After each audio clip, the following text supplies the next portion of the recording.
all. This is Dr. Mubin Sayed from drbeen.com. Welcome to one more show.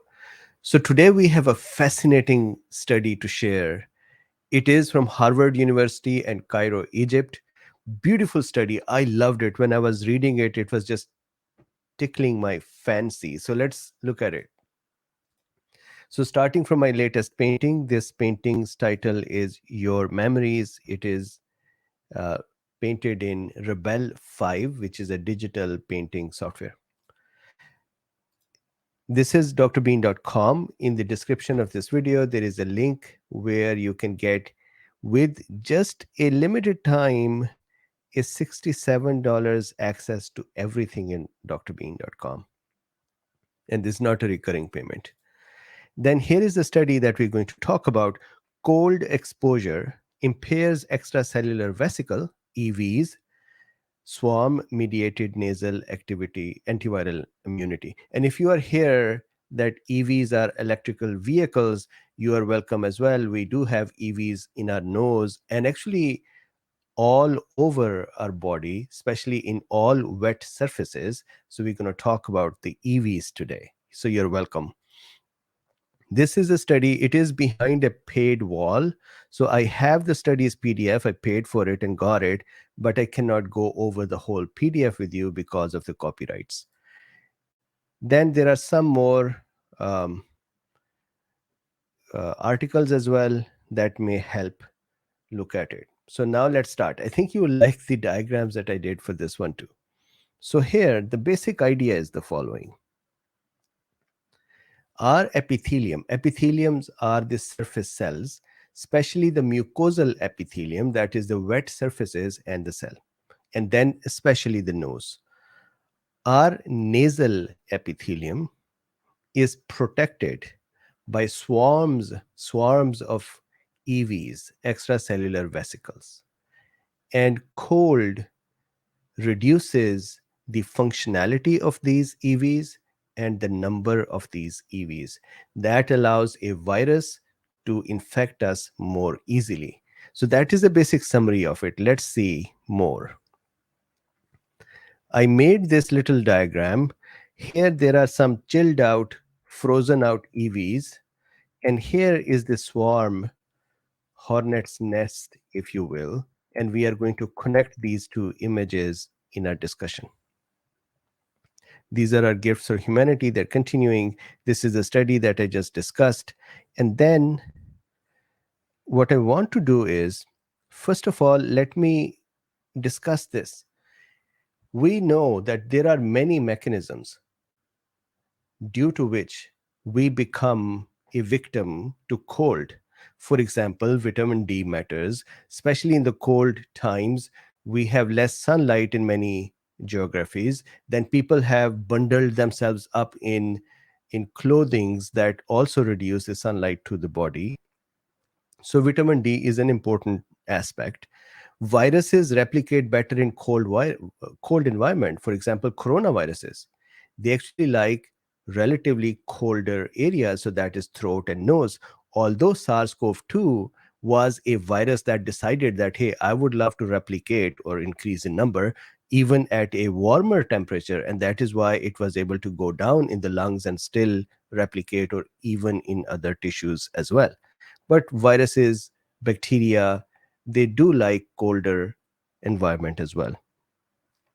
Then folks with comorbidities, immunocompromised, transplant patients, patients on drugs, they can also fall victim to more infections. Socioeconomic status, hygiene, moisture, environment, that also matters. Many other facts are out there as well. Many other factors are there. Then, of course, this is a new one. You would love it. I'm sure that you would love this one. Then, of course, we know innate immunity is important. IgA that is present, these are the antibodies present in the wet surfaces of our body. Complement system, mucociliary interface. So at least in the respiratory system and in our nose, there are cells which are wet, and then they have tiny hair like projections from them that beat around and they move things, and that is mucociliary interface or escalator. Then there is mucus itself, the wet surface itself washes out the pathogens and more. So there are many factors. However, let's look at this new factor we found. So, for this discussion, keep in mind a hornet's nest. Imagine you see a hornet's nest, and there are some hornets that are, you know, flying around it. But if you kick the nest, then there are thousands or hundreds of hornets that would come out and attack the offender. That is exactly what happens when a virus dares to kick the nasal mucosa. So here, imagine this blue cell is our anterior nasal epithelial cell. Anterior nasal means the interior part of the nose, the front of the nose, and the epithelial cell is the surface cell. And here it has this TLR3. So the cells, immune cells and normal cells, non-immune cells, normal civilian cells, they can have receptors on them called toll-like receptors that can match or recognize pathogen patterns. And once they recognize a pathogen, they can then react to it. Our nasal mucosa, anterior nose, when that is exposed to a virus or bacteria, the toll-like receptor 3 receptor on it becomes engaged with the virus or bacteria and becomes activated. The result of that activation is that many tiny pieces are pinched off of the cell. These are the extracellular vesicles that are formed, EVs that are formed. So we have done this discussion a few days ago with the uh, mother's breast milk having messenger RNA in it in context of the COVID vaccines. So that was also extracellular vesicle. Extracellular vesicle is nothing but a small envelope of the cellular material that has pinched off or separated from the cell. Now, interestingly, so these EVs here, these little orangish pieces, interestingly, our nose does something very interesting.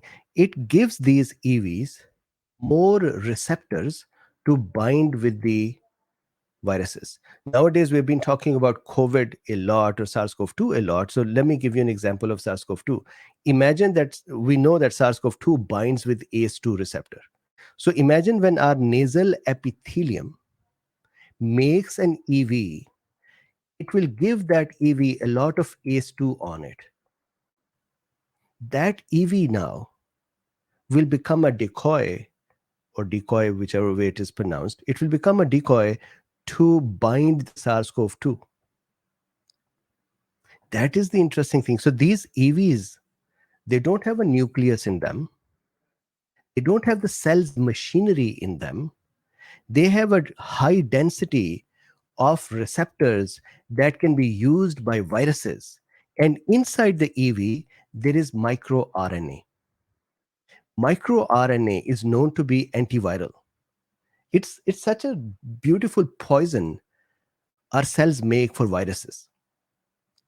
So we make these EVs all the time.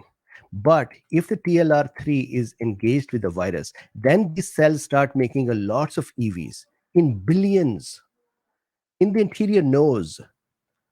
And these EVs will then start engaging. Now, before we go there, please realize that the receptors on the EVs are about 20 times more dense compared to the regular cell. What is the cell trying to do? The cell is trying to say that, hey man, virus, you are here to attack us. Why don't you attack this little thing? And the virus, if attacks that little thing, the EV, the virus is going to end up in a dead end. Why? Because that EV is going to be empty. It's not going to have a nucleus. It's not going to have a machinery that virus can use to make more viruses. Plus, inside the EV is the poison microRNA that can kill the virus. So really, the virus is in trouble. And that is how we protect ourselves during normal, regular temperatures. When the temperature drop, then something happens, which I'll discuss in a second. So first thing, the receptor density on the EVs, receptor for viruses, is 20 times more. Then, second thing, that when a virus engages, so imagine these little dark orange things are viruses. When they engage and they cause TLR3, then these EVs, as they emerge, the whole swarm of EVs, billions of EVs are released from the nose into the mucosa, into the wet surface of the nose. And these EVs start binding with the cell. Inside the EV is the microRNA. MicroRNA is a tiny RNA, as the name says, microRNA. This little microRNA travels in the EV to another cell and brings a message to the cell. So this is one cell sending a message to another cell. And what is that message? It can tell the other cell that, hey, you need to bring your defenses up and you need to start having gene expression or making proteins to protect against the viruses. At the same time, this microRNA can actually cause the target RNA of the virus, for example, to break down. And do you know how it does it? It's such a fantastic thing. It causes hydrolysis of messenger RNA of the viruses or the cells. So what happens is hydrolysis means it puts water on it. So imagine you are cooking something delicious and tasty, and someone comes along and with a bucket of water and puts all that water in that delicious, tasty food. All of a sudden, that food is now not delicious anymore. Same is the case that when the viruses and their mRNAs are trying to work, and the EV comes along and brings microRNA, which causes hydrolysis of this mRNA, the mRNA just breaks away. Similarly, an mRNA, messenger RNA of the virus or another cell that needs to now become translated into a protein, which may become a virus protein, microRNA can stop the translation of another mRNA. So it can stop production of new cells. It can stop production of new viruses. So it is a virucidal drug. It is a drug that we make that kills the viruses. EVs carry that little drug. And if a virus becomes attached to the EV and enters the EV, then the virus has entered a dead end. It has entered a jail. Inside the EV, the only thing it would find is some microRNA that is going to kill the virus. The virus is not going to find a nucleus to work with. It is not going to find a lot of ribosomes to work with. It doesn't have the machinery to replicate. This virus is trapped in a jail and it's going to die. And more viruses would enter EVs compared to the normal cells because EVs have a lot of virus receptor, 20 times more receptors. And similarly, EVs have 10 times more microRNA compared to a normal cell. So, what happens normally? When a nose is triggered, induced by the presence of a virus, or nose cells, epithelial cells, they produce more EVs. Those EVs start mopping up the virus because they have more receptors on them. The viruses get trapped on the EV and also they go into the EV where the microRNA start killing the viruses. This is a normal behavior, beautiful mechanism. And this was known before. So this is not a new thing. The swarms of EVs attacking the viruses was known. But now check it out. What happens in the cold time? In the colder environment, so the researchers did this research. They reduced the temperature, or they exposed some people, healthy people who did not have any infection, who also did not have any allergies, and were healthy when they were being tested. So what they did was they exposed them for 15 minutes to 40 degrees Fahrenheit or 4.4 degrees centigrade, just 15 minutes. And that reduced their temperature inside the nose by 9 degrees Fahrenheit. And guess what happened? These little decoy cells, these little EVs, these fake cells that we had made for the virus to become captured in, the jail cells, half of them reduced. Not only that, 50% reduction in microRNA inside the EVs. So when the newer EVs were created in this cold time, microRNA injected in them was 50% less. So that means that the cells that became cold and were trying to make more EVs in the presence of a virus, these could not make enough microRNAs for them, or could not give them enough microRNAs. The receptor density on the EVs dropped by 70%. So again, a cell that is now operating in cold and is trying to make an EV because a virus is stimulating the cell to say, I am going to attack you, and the cell is trying to make these decoys, the receptor density on these decoys is 70% less. 42% of the EVs got knocked out. Existing EVs, already formed EVs, 42% got knocked out. So half of the immunity, this is almost like innate immunity. It's a different kind of innate immunity. Almost half of the innate immunity dropped.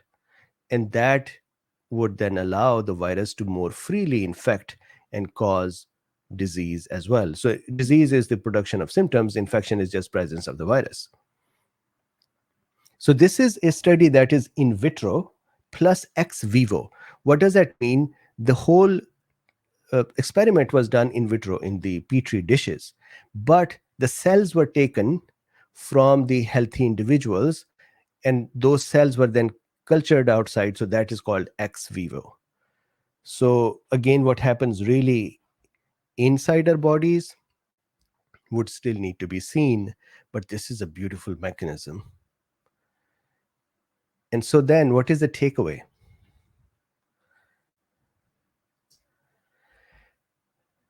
Of course, there were lots of jokes people were making that, you know what, we should start making nasal socks. And I Googled it, and it turned out there are actually nasal warmers, nose warmers or socks. So anyways, it looks really strange. So somehow to keep the nose warm, that is with a muffler or whatever way you can, then they think that in the future, there will be drugs that would poke the anterior nasal mucosal cells to cause production of EV swarms. And these swarms will then become protective layers. And as the actual viruses come and attack, these layers would then mop them up, engage them, trap them, and kill them. This is a similar behavior that we enjoy during non-cold time. We don't get that much of cold or flu during non-winter times. So we could, during the winter, have drugs that would help do a similar thing. And more on a personal level, I have seen, at least for myself, again, it's not necessary, it is for everyone, plus it's not a prescription. I've seen more on my level, nasal spray has been really helpful. So nose warming, whatever mechanism, a mask, a nose sock, or just not going out in the cold, or having a muffler wrapped around the face area, or nasal sprays, or maybe some medicines in the future. So this is the discussion. I really, really enjoyed this paper. Let me just give you a glimpse of this paper once more. Harvard and Cairo are the researchers from, and here is the EV discussion. So someone said, Nawaj, sure, Lavage as well. M. Gregory says, please no more drugs. Sure. So there are any way you can keep your nose warm, at least in light of this discussion, can help. So there is a Primal Colin says, nose sock is worth of a picture, Dr. Bean. I'll have to buy a nose sock and make a picture. So this is the discussion. Please like, subscribe, and share. There are links in the description. If you would like to support this work, you can buy me a coffee, you can use PayPal, you can become a patron, and I will see you tomorrow. And by the way, today I did a discussion for FLCCC as well, which is a real fascinating discussion that it is about photobiomodulation and inflammation. So hopefully that will be published from their platform in a very near future. So with this, thank you very much. I will see you tomorrow. Bye for now.